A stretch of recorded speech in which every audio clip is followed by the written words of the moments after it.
Persatuan Bola Sepak Malaysia FAM berharap beberapa kumpulan penyokong termasuk Ultras Malaya tidak memboikot bola Melaya.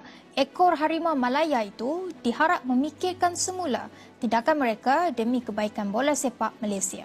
Ini teruk, geng. FAM ditimpa masalah. Tak habis-habis drama bola sepak Malaysia ni. Tiada wakil Malaysia layak bertanding di arena Asia. Apa benda ni, weh? Maknanya, apa-apa harapan fans untuk melihat Harimau Malaya membina dari pencapaian yang lepas kat pentas Asia boleh dilupakan. Ini betul-betul 100 langkah ke belakang kerana lepas ini mungkin tiada pertandingan prestij yang kita boleh masuk. Sementara jiran serumpun semua maju ke hadapan, kita duduk kat belakang syok sendiri.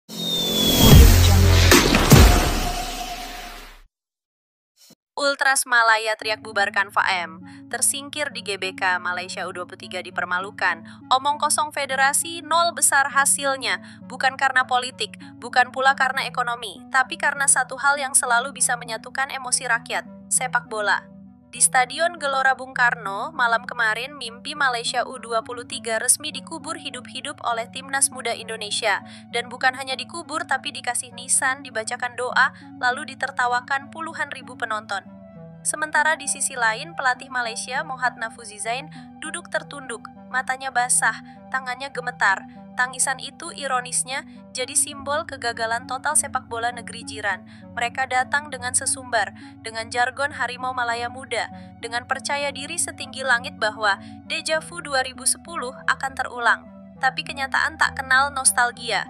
Di lapangan bukan semangat 2010 yang muncul, tapi kekacauan 2025. Tim muda Malaysia keok bukan hanya secara skor, tapi secara mental. Laga itu bukan sekadar kekalahan, tapi pameran betapa dalamnya jurang kualitas antara Malaysia dan Indonesia saat ini. Usai laga, langit sosial media Malaysia berubah kelabu. Bukannya marah ke pemain, sebagian besar fans langsung menyerang induk federasi, FM. Ya, Federasi Sepak Bola Malaysia jadi sasaran utama. Mereka dianggap bukan lagi badan penggerak sepak bola, tapi badan penghambat kemajuan. Komentar paling keras datang dari kelompok supporter garis keras, Ultras Malaya. Mereka menyebut FAM sebagai kumpulan omon-omon, alias hanya pintar teori tapi nihil aksi.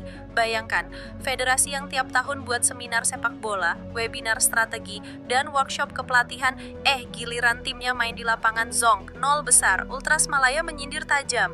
Apa gunanya banyak slide PowerPoint kalau lawan pressing saja bingung? Apa gunanya strategi modern kalau finishing masih kayak main tarkam di kampung? Di forum-forum online, petisi untuk membubarkan FAM mulai muncul. Bubarkan saja bangsat semua, tulis salah satu komentar paling disukai di Facebook. Ada pula yang menulis, lebih baik sepak bola kami mati dulu 5 tahun asal federasi ini bersih dari orang-orang gagal. Bahasa mereka memang kasar, tapi begitulah kalau cinta sepak bola dipermainkan oleh birokrat yang lebih sering sibuk rapat daripada membina.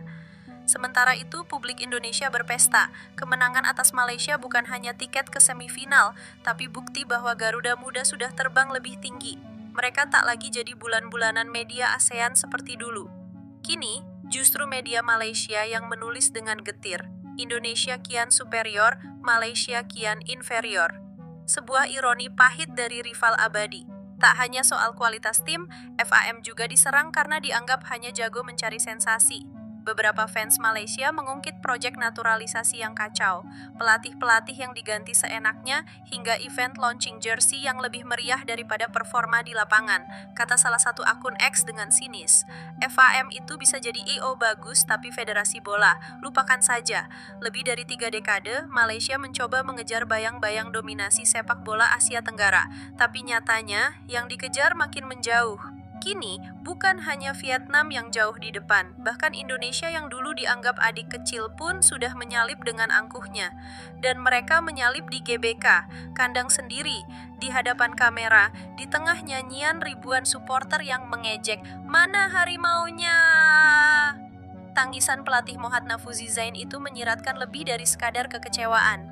Ia adalah air mata frustrasi, air mata karena tahu. Bukan hanya timnya yang gagal, tapi sistem yang menopang kariernya pun tak bisa diandalkan. Ia menangis bukan karena kalah, Tapi karena tahu, ia dan para pemainnya hanya pion dari papan catur yang digerakkan oleh tangan-tangan yang tak tahu arah.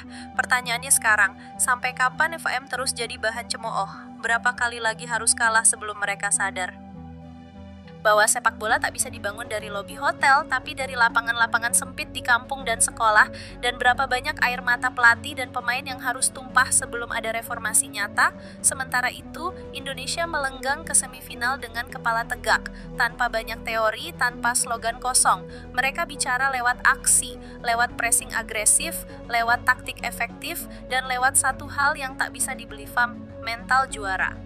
Harimau boleh mengaum, tapi kalau gigi ompong dan cakar tumpul, jangankan Garuda, ayam kampung pun bisa bikin panik. AFF U23 tahun ini bukan sekadar turnamen, ia adalah cermin. Dan ketika Malaysia bercermin, yang mereka lihat bukan harimau, tapi bayangan sendiri, lemah, bingung, dan kehilangan arah. Kini, rakyatnya mulai bicara, dan mereka tak butuh janji, mereka menuntut hasil, atau minimal federasi yang tahu malu.